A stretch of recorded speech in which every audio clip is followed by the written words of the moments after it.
안녕하세요. 델타원입니다. 이 영상은 지난 토요일 새벽에 마감한 해외 시장의 리뷰를 담고 있습니다. 연휴 전이 한국 시장 리뷰는 직전에 업로드한 영상을 참고하시면 되겠습니다. 바로 유럽 세션 리뷰부터 시작합니다. 유럽 증시 이틀간 움직임에 대해 한마디로 정의하면 패시브 그 자체라고 할 수 있겠습니다. 유럽 세션 개장 후에는 오히려 차익 실현 등 매도가 나오다가도 미국 세션 시작하면 당일 눌렀던 부분을 모두 만회하고도 고가로 마감하는 식으로 미국 증시 강세 흐름에 따라 유럽 증시도 수동적으로 강세 흐름을 이어간다고 할 수 있겠는데요. 유로스탁스는 신고가 갱신 중이지만 프랑스와 이탈리아가 그나마 따라가고 있고 독일은 닥스 지수가 17,000포인트를 확실하게 넘기지 못하고 저항으로 작용하고 있습니다. 그도 그럴 것이 작년 11월과 12월 글로벌 증시가 상승한 이유는 금리 인하 기대감인데 1월 한 달 동안 금리 인하 기대감은 최소한 채권 시장에서만큼은 완전히 사라졌고 미국 증시가 버티고 있는 것은 AI 내러티브가 여전히 살아있어서 그렇다 치면 대체 유럽은 무슨 생각으로 버티고 있는데? 라는 질문에 할 말이 없는 상태죠. 글로벌 자금 유출입 동향을 봐도 마찬가지인데요. 유럽에서 계속 돈이 빠져나가서 미국으로 가고 있는 상황에서 유럽이 버티고 있는 게 조금 이상하다 싶지요. 여하튼 유럽이나 미국이나 이제 다음 주면 옵션 만기주가 됩니다. 변동성만 놓고 보면 유럽도 아직은 하방에 대한 기대감이 남아있는 것 같은데요. 패시브 흐름이 지속되고 있는 상황에서는 일단 미국이 꺾이기 전에는, 그리고 미국이 변동성이 살아나기 전에는 의미 있는 하락 같은 것은 어려워 보입니다. 증시와 관계없이 채권 시장은 눌림이 이어지고 있습니다. 이번 주에 10년 국채 입찰, 30년 국채 입찰이 있었는데 예상보다 수요가 살아있어서 입찰 직후에는 채권 가격이 강하게 반등했지만 상승세가 하루는커녕 1시간도 가지 못하고 죄다 얻어맞고 종가 저가로 처박혔죠. 금요일 밤 22시 30분에는 CPI 수정치가 발표되었는데 이때도 잠깐 채권이 튀고 또 골드도 튀고 했지만 마찬가지로 상승세가 1시간도 가지 못하고 모두 반납하며 종가 저가로 처박혔습니다.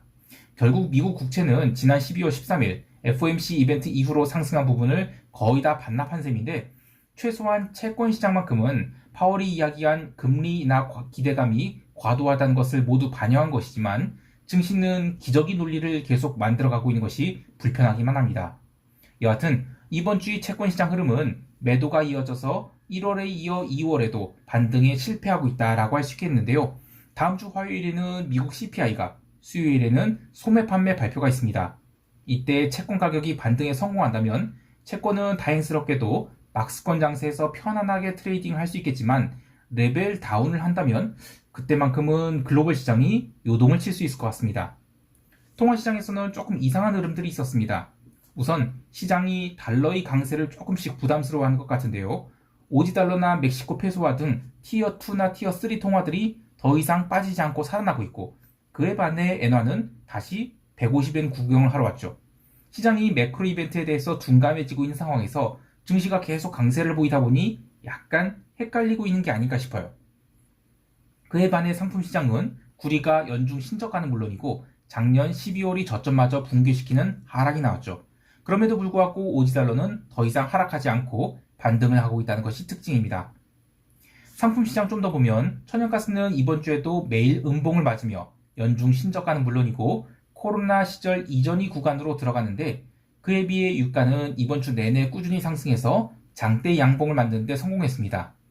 유가의 상승 논리는 미국이 이라크는 물론이고 시리아에서도 철수한다는 소식, 그리고 이스라엘의 전선이 가자 지구 남부는 물론이고 서한 지구로도 확대되고 있다는 소식 등 이런 지정학적 리스크 상승이라고 하는데 거기에 더해 브렌트 기름이 스프레드가 급격하게 벌어지고 있는 것도 원인이라고 합니다. 근데 이 모든 것은 저는 추세적 요인이라고 보기는 어렵고 다음 주 원유 옵션 만기가 이틀 남았는데 목요일까지 유가가 올랐죠. 근데 그 목요일에 유가가 장대 항공 또 뽑으면서 그때 콜 옵션들이 다 폭발을 했어요. 지금 그 유가 옵션 만기가 지금 다음 주거든요. 그래서 그때 콜 옵션 해지가 들어온 것이 시세를 가속시킨 이유라고 보고 있습니다. 또 거기에 더해서 뭐 가솔린이나 난방유 등이 빠르게 상승하고 있는 것도 원인이라 보지만 아직 뭐 이것이 인플레이션 시작이 증거라고 할 정도 그건 아니라고 보는데요. 결국 그냥 옵션 만기에 의한 가격 맞추는 시장 정도로 보고 있어요. 그래서 의미 있는 가격이 상단, 그러니까 예를 들면 뭐 브렌트가 뭐 84달러, 85달러 이렇게 넘어가는 거 이건 여러 가지로 부족하다고 보고요. 아직까지는 박스 트레이딩이 유효하다고 생각합니다. 자, 이제 미국 세션 넘어갈게요. 미국 증시 이틀간 흐름을 정리하면 위태로운 외줄 타기가 진행되는 가운데 ARM이 실적 발표와 함께 AI 내러티브가 한 번 더 랠리를 할 준비를 하였다라고 보고 있어요. ARM은 나스닥 100 지수에 포함되어 있지 않고 또 나스닥 구성 종목 중에서도 시총 30위권 바깥이긴 하지만 목요일 하루에만 40%대 상승을 하면서 중요한 가격대인 120달러를 한 번에 넘어섰는데요. 컨퍼런스 콜 내용 들어보면 이 두 가지가 모멘텀이었다고 보고 있어요. 우선 갤럭시 S24 예를 들면서 AI 칩이 수요가 엔드포인트로 확장되기 시작했다는 것, 그리고 두 번째는 엔비디아나 AMD의 AI 칩은 에너지 효율 측면에서 선천적인 이 한계를 지니고 있는데 이제는 저전력 고효율의 AI 칩이 필요하다. 이런 것이 부각될 것이라는 점에서 ARM의 솔루션이 적용된 MSE 그 마이크로소프트 AI 칩 이야기를 했어요. 그래서 이것으로 인해서 라이센스 수입이 레벨업 할 것이 모멘텀이 되었다. 이렇게 얘기를 하는 거예요. 자, 그런데 이거는 AI 내러티브의 랠리에 단기적으로는 도움이 될 것 같지만 이제는 경쟁 심화의 가능성이 드러났다라고 보거든요.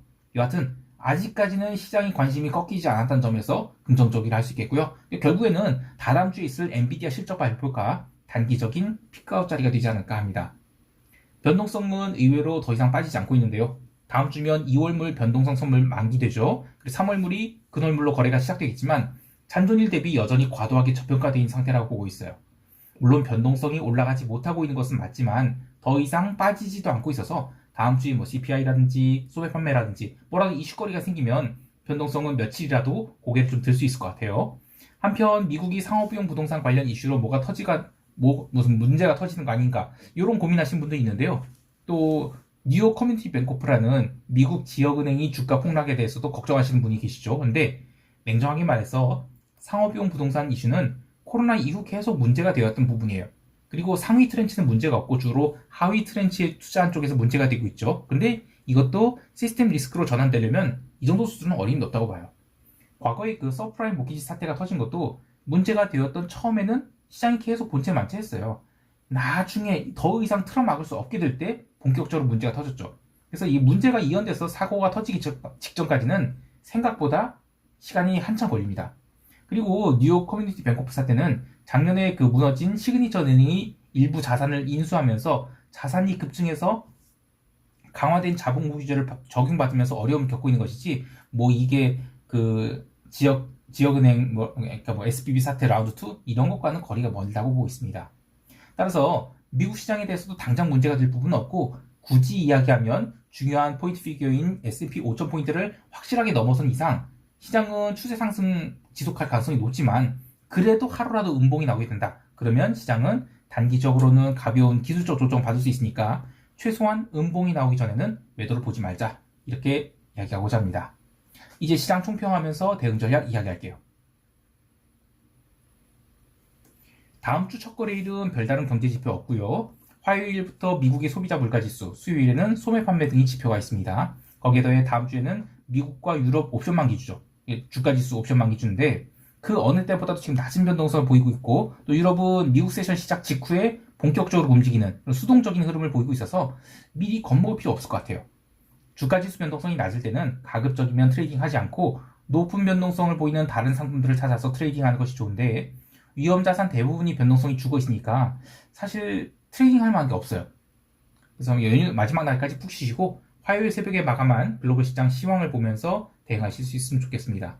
이상 델타원이었습니다. 감사합니다.